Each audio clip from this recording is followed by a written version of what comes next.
G'day, this is Berdan Pan. Look, that's the rock crusher. It's not 100% complete, but it's good enough at this point.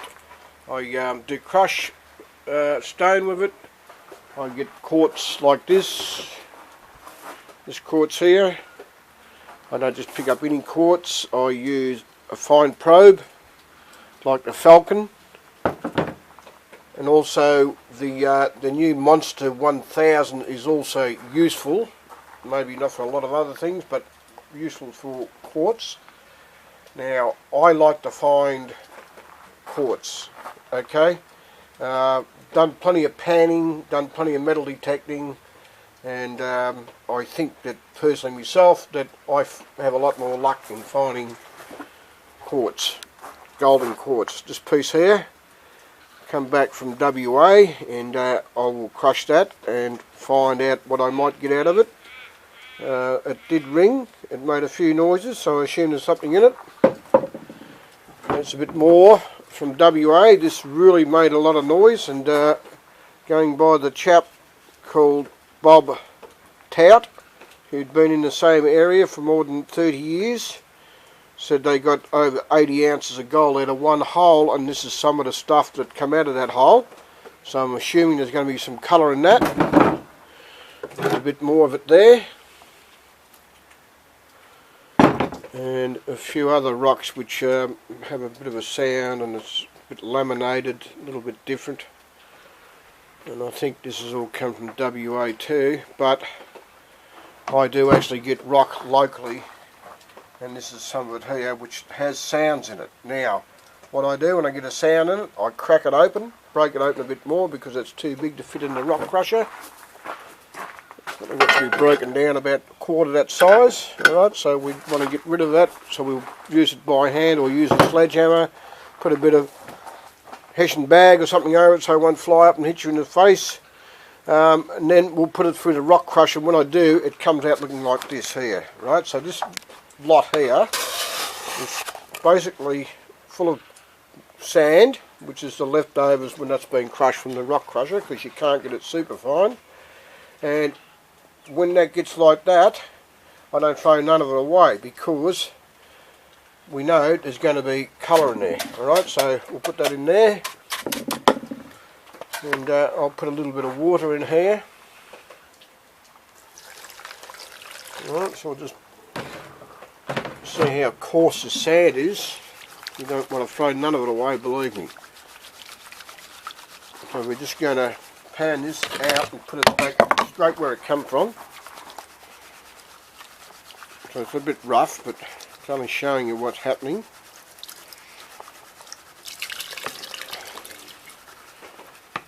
Alright, so we'll just a little bit more water in there. And we'll just do it a bit more. Eventually what I'll do with this is that I'll run this through the spiral wheel or this mini clean out, and we'll get rid of all the gold out of it, but all this sand needs to go to another process. Right, so what we're going to do here now, we're just going to show you what I mean. Okay, so when we look there, you will see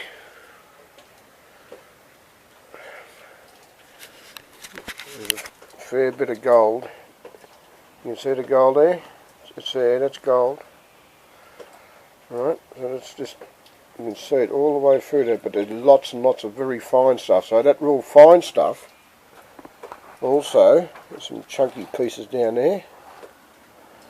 Right, but all that really fine stuff, right, you can just see it all there, right? All that gritty sand needs to go to another process. So what you have to do after you've cleaned, got rid of the gold, don't throw the sand. So now I've made myself a Berdan pan. This is it here. It's not finished yet, but this is a Berdan pan. I'm going to run steel balls like this. One here is a 4-inch steel ball. I'm going to try to get some slightly bigger ones. Right, it's going to run in between there. I'm going to put all that fine gritty sand in there. Right, this is it here. It's running on a, it's 1400 rev motor, and I think it's geared down to about 35 revs a minute, so that's going to rotate around 35 revs a minute. Alright, I'll be able to locate this. It's not quite finished yet. I've got to put a nylon roller in under there, right, to support it, because that's where all the weight's going to be.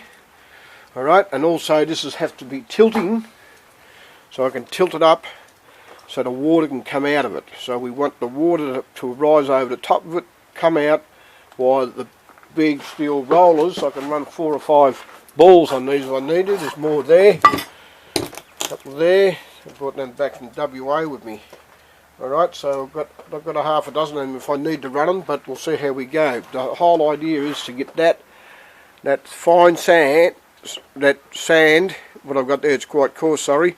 I've got to get that down so it's like talcum powder, and then the water will wash out, and I should just only have gold in the bottom of that, and that's what we've got to do. We've got to process a lot. If we can't process a lot, then it's just a waste of time. But that's my Berdan Pan at this stage. It's got a 25mm shaft, and it's got a couple of drive gears on top of that there. It'll be tilting. It'll have a plate coming across here, so I can not put any weight on the motor whatsoever, but this will be pivoted. I'll pivot that through there, and at the back of here, just underneath here, it'll have another plate going across there where we can jack it up and bring it up on whatever angle we like to a certain distance. We don't want to go too far. We're going to try to keep that profile of the ball, right? So where the ball is, so when the sand's underneath there, the ball will stay there all the time. It won't run up the top there because it's too heavy. Right, so that's the modern day Berdan Pan. Now, I actually got this out of the tip, alright? So that's just an old donut gas tank, and I cut it in half. There's the other half down there. I was actually going to use that bit first, but we'll try this bit here. I think this will work quite good actually. Alright, it makes it a little bit lighter on the motor. The motors won't be a problem because I run a similar type of motor on my rock crusher. Alright, so that's the Berdan Pan, the modern day Berdan Pan. Anybody can make something like that. The really only cost factor is the motor, but other people have other ideas what they can do it with, but that's just a simple idea which has cost me very little bit of mucking around, but I think at the end of the day it'll do the job what we want it to do, and that is to extract most of the gold out of that rock, what we find. Alright, so quite obviously it's no good just crushing any rock. You've got to find the quartz that's going to have a sand in it. Alright, I think the Falcon, which is this little machine here, I've got a bit of junk all over the place at the moment, but I've got this loaded up, the Falcon. It's probably about the best machine you can get to find out if there's any quartz in it. I found the Monster 1000, far too noisy for just general gold detecting, but if you can isolate the quartz away from the ground, it's a very big help. It's a bit more stable than the Falcon is, but the 2300 also helps. It finds a little bit, but I find the Falcon is the best way, and the Monster 1000. And of course, when you get this, you break it open, and then you can crack it open, and you'll get the colours like what I got out of what I've seen there.